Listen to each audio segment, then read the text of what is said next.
Thank you. That is hope.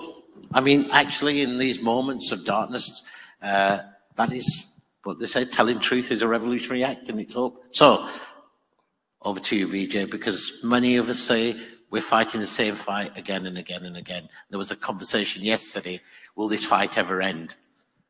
Will this fight ever end? Well, first, Asad, thanks for forcing me to come to Glasgow. When I walk the streets of cities like this, you know, Glasgow was the UK's second most important city.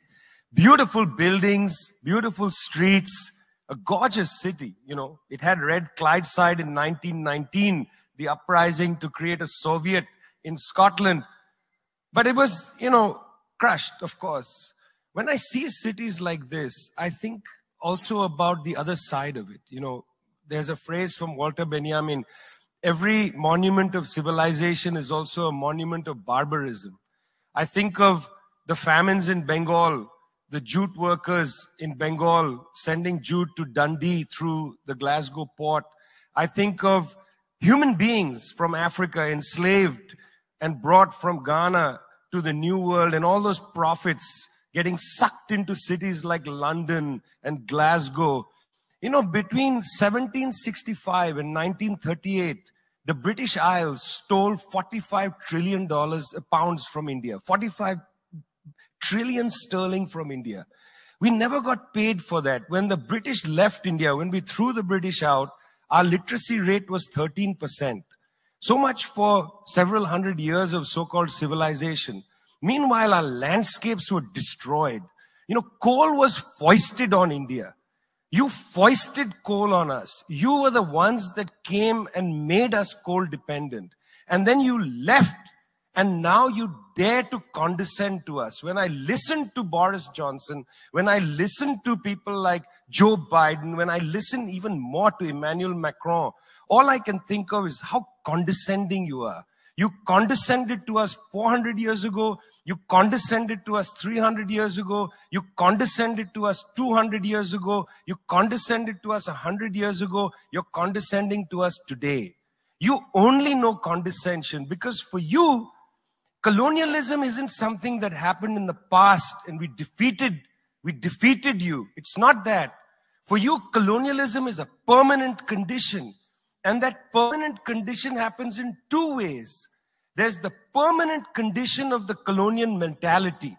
You want to lecture us. You want to tell us that we are responsible for all the problems because you'll never accept that you're the one principally to blame. You signed the Rio Formula in 1992 on common and differentiated responsibilities. You like the common part. You like the common part. You like to say we're all in this together and so on. We're not in this together. The United States, 4-5% of the world's population, still uses 25% of the world's resources. You outsource production to China and then you say China is the carbon polluter. China's producing your buckets. China's producing your nuts and bolts. China's producing your phones. Try to produce it in your own countries and see your carbon emissions rise. You love lecturing us because you have a colonial mentality. Then there are colonial structures and institutions.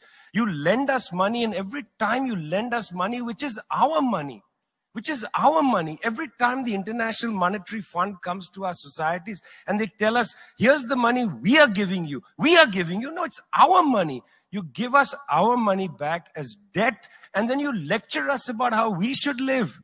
It's extraordinary. It's not just a colonial mentality. It's a colonial structures and institutions which reproduce themselves year after year after year. And let me tell you something. The climate justice movement, not clued enough on this. Not clued enough on this. The climate justice movement is a movement that says we're worried about our future.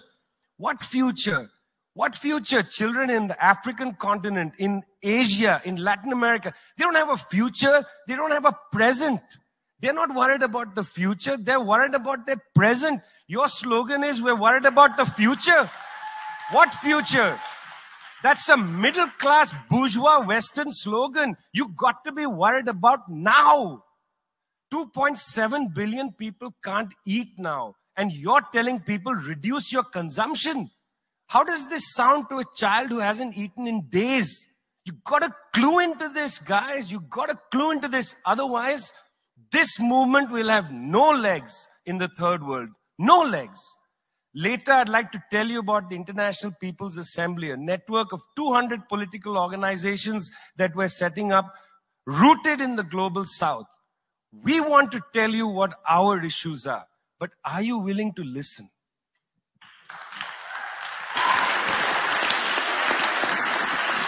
Thank you, Vijay.